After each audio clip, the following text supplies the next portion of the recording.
so that by the year 710, they were over here at the Straits of Gibraltar.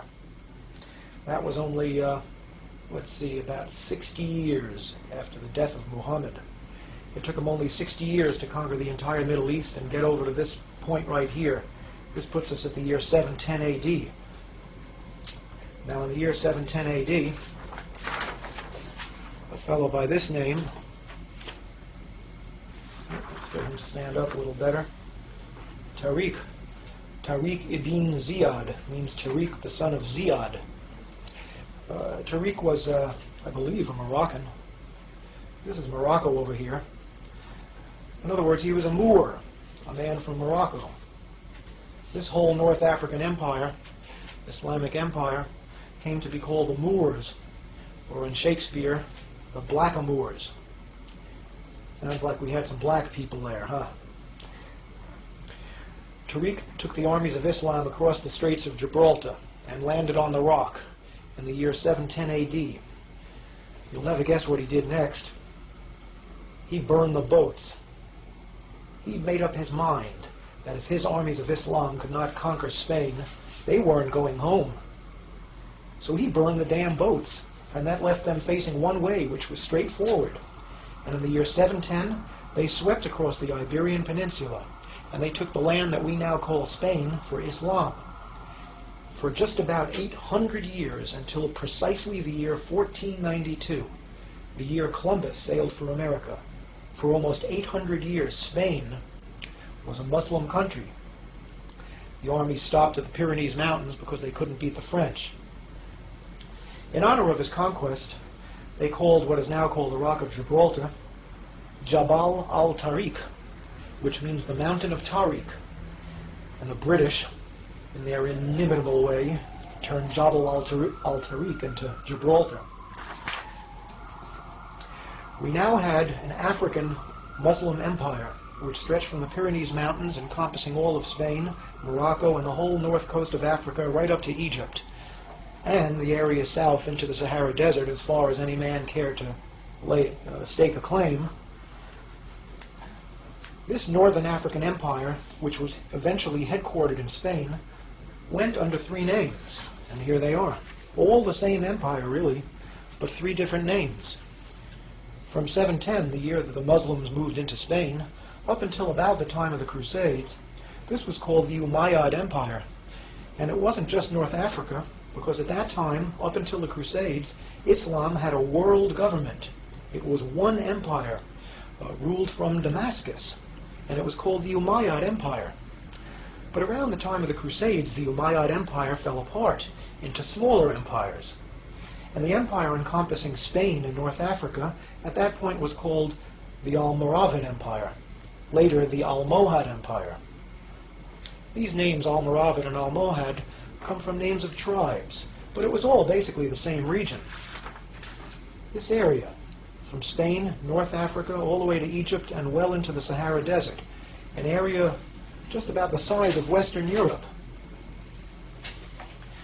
Now, around the time of the Crusades, Islam made its way across the Sahara Desert into this fertile sub-Saharan region, and a second Islamic empire arose down here. This empire also went under different names, and here are the names. Originally it was called Ghana, but not the Ghana of today. A huge mass of land, which we're going to show you again in a minute. Later it came to be called the Kingdom of Mali. And finally, at around the time of Columbus, it was called the Kingdom of Songhai, Songhai being the name of an African tribe which conquered the territory. Three different names, but all really the same kingdom. A kingdom comprising the area from Senegal over here, all the way across the fertile sub-Saharan region to Chad, and well into the Sahara Desert. Again, an area almost the size of Western Europe. Now, I don't know if you can see it on your screen, but I'm pointing now to a river. This river flows from the mountains coming originally from Senegal, first east and then south. It's called the Niger River. And along the shores of the Niger River arose a civilization which eventually became the center of civilization in the Western world. Its headquarters was here. This is a city called Timbuktu. To those of you who are not familiar with this history, it might sound a little like a joke. Timbuktu. Timbuktu, at the time that Columbus sailed for America, was the center of Western civilization. Right here in the heart of Africa, on the shores of the Niger River. In other words, this was a city of niggers, some people would like to call them. But they outdid Whitey. Europe at this time was a mess. There was no real civilization to speak of. The Renaissance was just starting at the time that Timbuktu, down in the heart of so-called darkest Africa, was the center of world civilization. Sounds impossible, doesn't it? Not only is it possible, it was true. And if you don't believe it, look it up in any encyclopedia. Start and straight nothing away with this. This cult facts of history involves would just as soon not think about it. Now, before proceeding, I want to show you a few books. This book is called From Babylon to Timbuktu, written by Rudolph Windsor. I've spoken to Rudolph Windsor a few times. He's a great writer, and he takes the history of the sub-Saharan black empires as well as the northern Saharan black empires and makes them very readable. All the information in this book can be verified in any encyclopedia, but it's more interesting to read it here.